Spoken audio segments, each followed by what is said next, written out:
Hi everyone! My name is Andrei Chestikov, I'm from Moscow, Russia, and this lesson is for the first week of Introduction to Musical Production at Coursera.org. I will be teaching recording of vocals at your homemade studio, giving mostly my own experience on the question and a couple of handy useful features which will definitely help you to improve the quality of your own homemade vocal records. My English is not excellent and even not really good, so guys, please don't judge me strictly at this point.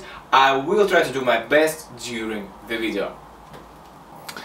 And now guys, here is my gear. As you can see here, this is Focusrite 2i4 Scarlett audio interface. Quite a good budget audio interface with an XLR cable connecting my condenser microphone SE Electronics X1, as you can see here, to this audio interface.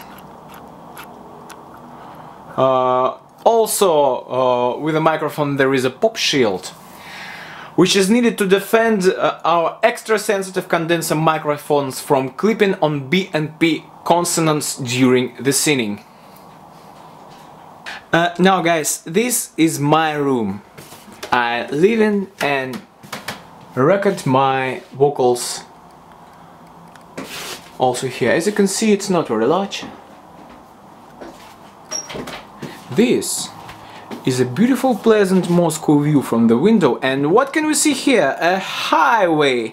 What a brilliant circumstance for condenser microphone sound recording. How do you think? When we are recording vocals on a condenser microphone, it's very important to achieve a clean, unnoisy record without any unwanted noise or extreme reverberation. As you can see, these are probably not the best circumstances for sound recording in this room because of quite a strong reverberation. Hear it?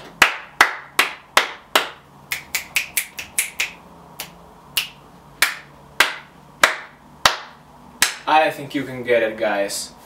Also, this room is quite a good resonator which catches noise of the highway from the window and amplifies it. So what are the possible ways of improving the situation? Let me show you. There are two main tips on getting rid of unwanted noises and reverberations on your homemade vocal record. The first one is record your vocals on a low gain.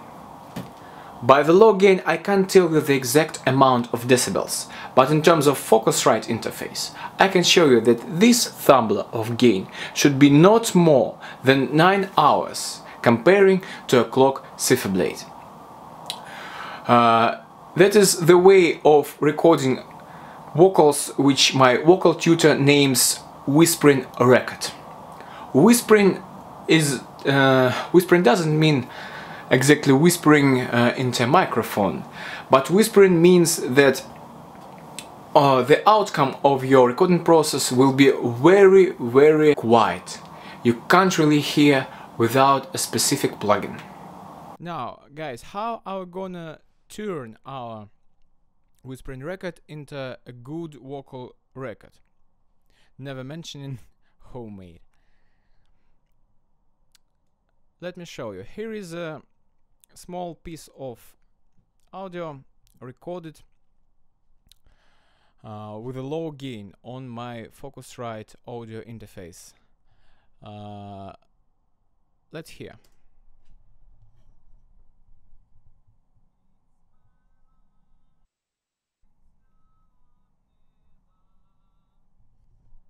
Can you hear that? I doubt that. So the plugin we need is an ordinary compressor. Almost every compressor which has a good function of gain increasing of the track. It's laid on. Currently I'm using Focusrite compressor, Focusrite Scarlett, as you can see. Here it is. It's got a good option of input and output gaining, and I use it simultaneously. Maybe you will use a compressor where will be only one sort of gaining, this will be output gaining. I don't know. But you need a compressor with a gain increasing function. So now let's try maybe 6 decibels to amplify our signal on 6 decibels, and here what it's gonna be like.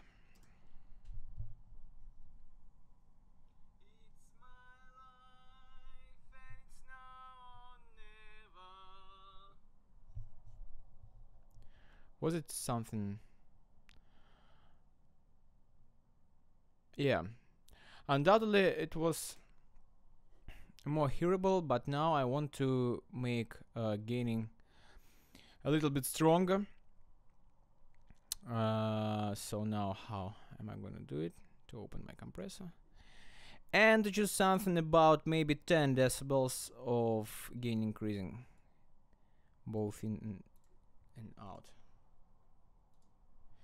Again, I'm not a master of using compressor, and this way of recording is quite a bit of amateur way of recording vocals, but it works. Now guys, listen to what it's gonna be like at 10 decibels. It's my life and it's now or never. Sounds better?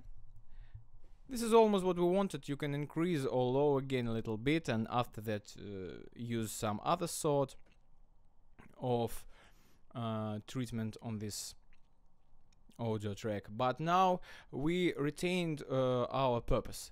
Now we have a quite good distinct vocal recording without clipping and almost without any noise, maybe with low noise. And how to increase, decrease the problems that's left, I'll tell you later in the video. The things we need for the second tip is a couple of towels, 6 to 8 cloth bags, and a good traditionally organized wardrobe, like this one.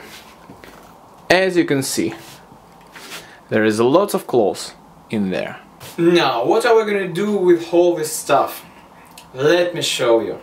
Towel, our cloth bags, and as you can see, my wardrobe is excellent for creating a little homemade vocal cabin in it, because it has this extremely useful clothes, or not even clothes, maybe some designer solution bags, which I use to fix something to the inner sides of my doors or wardrobe.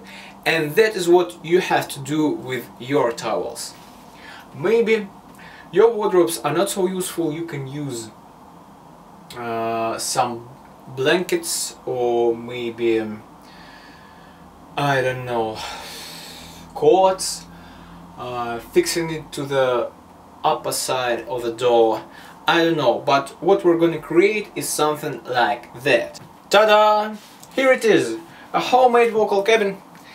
As you can see, there is a huge bunch of clothes which will absorb sound in front, and the towels on the sides of this cabin which will help the general amount of clothes in this issue. Also, you can see that you can, if you want, a little bit close the doors. After that, the amount of reverberations from the doors itself and from the room will be minimal. Now, using our two tips, our homemade vocal cabin and our low gain recording method, we can record some vocals using this microphone here in this room, and this is going to be pretty good for a homemade record. It's my life and it's now or never. I ain't gonna live forever. I just wanna live while I'm alive.